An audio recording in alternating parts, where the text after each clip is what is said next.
So this is day 2, which is 17th of October 2027. So remember the previous day, which was 16th, we changed we serviced the front caliper. Because of the weather towards the evening time, there was no time to change the rear shock absorber. So that's what I'm going to do today. So I have to bring the car back to the workshop. So we are on it now.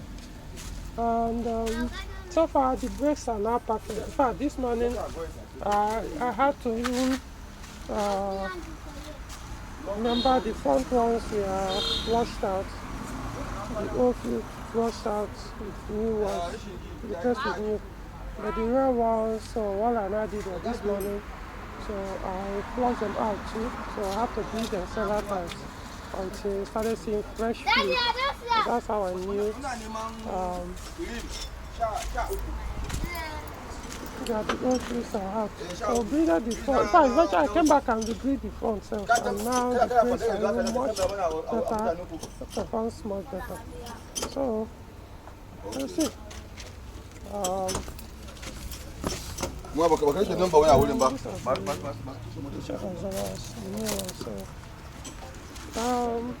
We'll see whether it has any effect. Now I'm going to still keep the old ones anyway.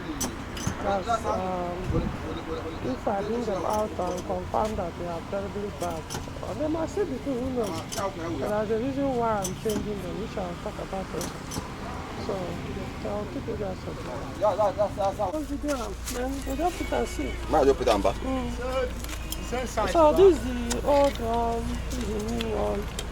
From the look at things, it doesn't look like the old one is dead yet. Let's see. Since our new one is here, let's put them to see whether there will be effect or what I'm looking for. This type of shockers are one. Let's say put the rubber from you. I don't want To put the one with the same result. Let's see. It's not like So we just put this one and see if I don't get any significant change after changing it. Eventually, when this one dies, I'll put back this one. So that's what I'll do. Because the reason why I'm changing this is before now, the rear always balance with the front. But over time, it knows 504. It not be like a 4. It not be like a 545. 505. 504 like this one. Now the same thing they use for back, the same system. If you put load for this motor, it will be like this. No, the spring of this one, the day thicker. Buy this one, sir. Wait, let me. Still go there here. Now they for 44. okay. So the two have been replaced. The two shock absorbers, the rear ones.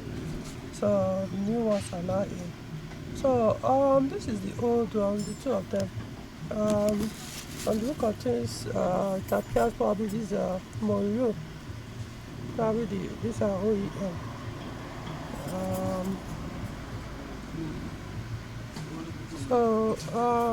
There's some things engraved on the body. From what Mr. Just said, that's the mechanic that removed it. He's saying that it doesn't look like they are bad. It looks still looks good enough. That they are not even failed at all. So what I'm going to do, I'm going to keep them, just to pack them back on the new part. The one the box that came with the new ones. So and see what happens. So if truly they are not bad, I'll keep them. It all depends on how the car behaves when I take the car for a ride.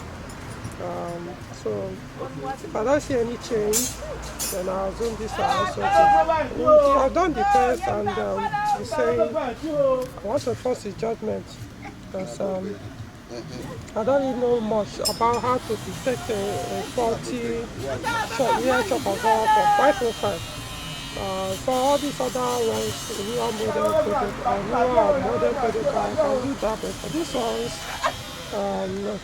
I don't, even when I was using my G, I've never had a cost to change the rear shock absorber. The front one, I've fitted them, but the rear ones, no, I've never done that, so I don't really have that experience. So he is saying that they are good, so I'm going to keep them on Sunday. So we're almost done this putting back the cover.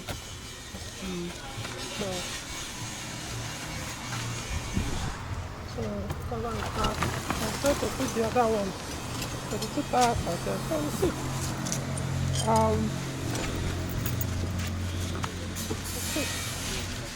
So I think I'll take the car for a drive and see.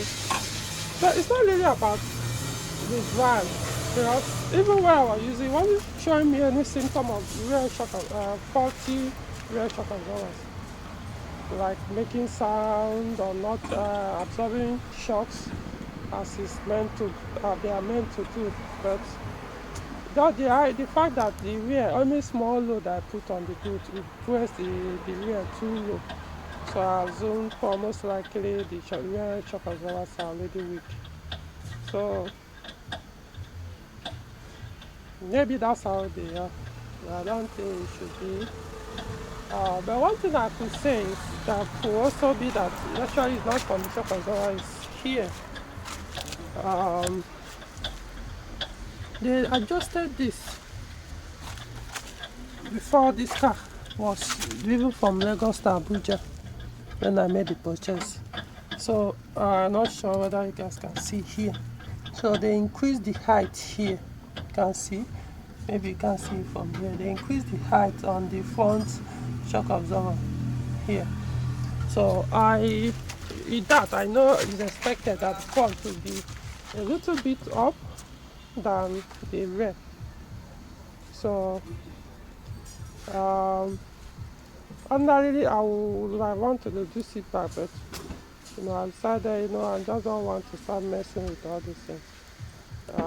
It can easily be done. All you need to, that plate where the springs sit on, you just that's what they pushed up a little, so they could just cut it, put it back and weld it back. So we'll see. Another option is to level it. If I want to retain this one they did it, or to level it, I'll just put something under where the springs on the rear to raise it up a little. But the thing is, honestly, I don't want the car to go up too high. So that's why even the front I'm considering to bring it down. But then, I've been using it like that for since how many years now, since I got the car. So if this rear one stops going down as it should, or maybe because the front is already higher than it should, so when you put a load in the boot to take it down to normal level, we should now look as if maybe the rear will up, the front one, or the rear shocks are bad. But it's actually supposed to be like that. So we'll see. That's how I'll put it. Anyway, so maybe I might still do another updates, or maybe not. But at least the shots I purchased have been mounted in. So, alright. So, I decided to change the engine oil at the same time. So after we are done with the rear shock absorbers. So this is the old oil and very black. Normally I do 6 months, but this one actually exceeded 6 months. So it should be, I think the car is not taking probably 8 months or so. I can't remember when I changed it. But anyway, so this is the new oil. I use 10W40. This is total for 7,000. This is what I used last. And this is the engine oil filter.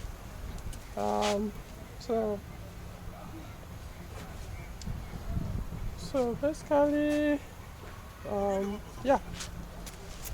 So I think what I'll be doing is I don't think I'll be doing that 6 months anymore, considering the current cost of this engine oil.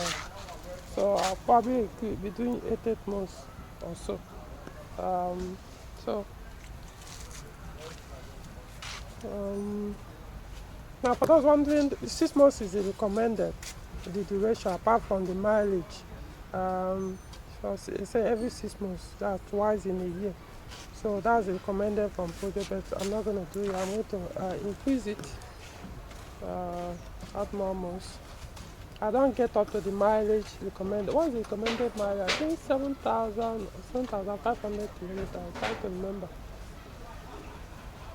So that's the recommended mileage. I don't get up to that mileage so within those 6 months. So I'll likely be doing 8 months or so. We'll see. Okay. So this doesn't have oil certification. Peugeot own. You know. But anyway, at that time, I don't think Peugeot even have oil certifications for engine, for their engines. They will just use 10W40. Particular brand. Sometimes they will tell you on the owner's manual, say 10W40 ESO oil or Uniflow oil or Shell, 10W40, something like that. So what I don't know at that time, whether what they had, probably was even mineral oil. That's another thing to consider. It's possible in the 80s, 70s, oil they had that time were basically, the 10W40 at that time were mineral oil. I don't know. So maybe now it has, this one is semi-synthetic.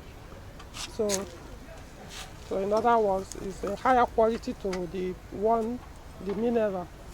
So that's how I put it. So if truly the recommendation at that time was 6 months because they were mineral oil, so if they are using synthetic or semi-synthetic, it makes sense to say, okay, you can increase the duration of the change, since the oil can withstand or serve longer than the mineral. So I'm just going to be doing more than 6 months, no matter how. That's my decision anyway. All right, unless maybe tomorrow oil prices come down. Yeah. So, all right. So, we finish changing the oil. So what's remaining now is my last so about 0.5 liter or probably less. So this almost be 5 liters. In fact, I probably might still add up because of the position the car is. So but I left it a little bit below the maximum mark. So when I positioned the car very well. Okay, no, I think it was much low. I left it more like in the middle, between the minimum mark and the maximum mark. So maybe when I take the car home and the next morning I'll now check the level and just likely will top it up. So far running well. Next time I'm going to change this oil will be sometime next year. So I can just calculate 8 months or thereabouts. So alright, so that's it.